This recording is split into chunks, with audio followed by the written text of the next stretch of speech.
sente kati kamba weke ekyo kati nsobola okubanga nze nina business lwakubanza sina business nti enkola nti obadduuka oba kiki business ya waka wange n'ebyange byentambuza naye n'okwata oba sente n'osanga sente kangeza ku kyabakyala n'osanga sente z'omwami oba alina sente zeyeerabidde n'azeerabira mu nsawo bw'azeerabira mu nsawo oyoza oba mitwalo nga 10 n'ogamba zino sijja zimuwa okitegeera bizinesi yange ebulamu akantu gundi n'ozikwata n'ogenda ozisuubulamu n'oteeka mu bizinesi manya ekyo ky'okoze otaddemu kikolimo ate bye mukama by'atayagala bwe buli obunyazi bw'otayogeddeko ku lubereberye okitegeera naye bwe ziba nga ssente ozisanze nga sizizo toteeka mu bizinesi yo kikolimo mukama agiyimuse bino byonna bizzo tukyusa nti waliwo obutali butuukirivu mukama katonda bw'alaba ku bulamu bwaffe. Haleluya. Kati nze waliwo olumu mu nnaku ezitali zeemabega mu nnaku zino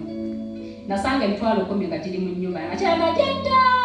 nga ne mukama wange yakola kyalika yagyerabira ne bwe yagiteeka naye nga nali nina ekizibu nga sirina yadde ekikumi ndi mwavu ate nga naye yeewola ssente mu kaseera ako ng'alina gy'alaga naye nga talina ssente nangamba naye omanyi mpolayo emitwalo 3 ja transport naye nga ziri mmanyi we ziri naye njagala okugamba nti oba nkwate 3 ngimuwe nangamba naye ate ziri oba ziri yazeerabira nzitwale okitegeera ekintu ekyo naye nga mukama naye nga saatula simugamba naye nga muli nkirwanyisa mu butuufu nalwana n'ekigugu ekyo nkirwanyisa mu nda yange ngamba oba gye 3 mugambe nti ngikuwoze ngiwandiike giri 10 ngisigaze naye mba ngenda okukwata mbu 3 nkole ki muwe ubutuufu nenwanagana nengamba naye mukama zino newankubadde nga yazeerabya atazimanyi zimazeemu ebbanga sizaali kyenava mugamba nekugamba naye ate 10 egiri wali nagamba kiririddawa kwegamba yalinga azuukidde ng'ava magombo kitegeera nemugamba nagamba naye nga neweziri tamanyiwo ate nga yeyakola ki yeyaziteekawo nemugamba nangamba zijjeyo olwokuba tamanyi wezi nangamba zijjeyo kyokka nga ate mu nsawo yaziteeka munembatulayo ensawo nezijjamu 10 nangamba katonda wange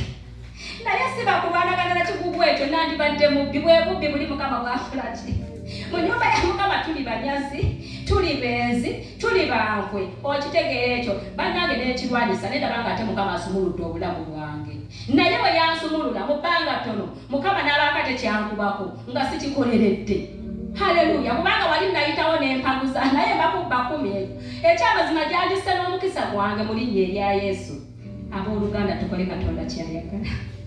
Haleluya. Ekyo fuba okulaba ng'okirwanyisa ekigugu ekikumenya fuba okulaba ng'okirwanyisa oba waliwo olukwe oluli munda mu ggwe ng'olina muganda wo gw'olyamu olukwe bannanga ogwo omugugu gusitule ogube mukama oba munda mu ggwe ng'olinamu obunyasi bw'okola ki bw'oyitawo oluusi osobola okuba nosanga obusente ng'obwo oba nusummeka nga muli abantu bangi buuza naye bannange zino sente zennooze zo zaali nanyiniza ajja kuvaayo okusenguka nze kasitanda zironze mu ddiiro ndaba nazironze bweru manya ne waba zironze wabweru era zibaakaani nanyinizo teziba zizo mukama abaakulaba ng'obbye. Haleluya. Kati twawala ebintu ebifaanana ki ebifaanana ng'ebyo kati tusobola kati katugeze mu kulimba kati okulimba osobola okubeera mu buweereza bannange tulimbira mu buweereza siwenjuba okitegeera naye nga gwolimba omanyi nti olimba musawo poli omanyi nti olimba muweereza naye notomanya nti olimba ani olimba katonda kati newabaawo nakubuuza nti naye gwe okyaweereza katonda ye nzembe oluusi nga n'omwezi mulamba guweddeko katogoloko kanakuddako mu ddiiro kusaba mu maaso ga nogamba naye nze ndi mu kusaba naye neweerabira nti oli gwolimba ye takulaba naye katonda gwolimba akola ki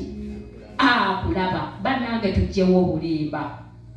bannange omwana wa katonda n'olimba ne munyeera asaze mu maaso go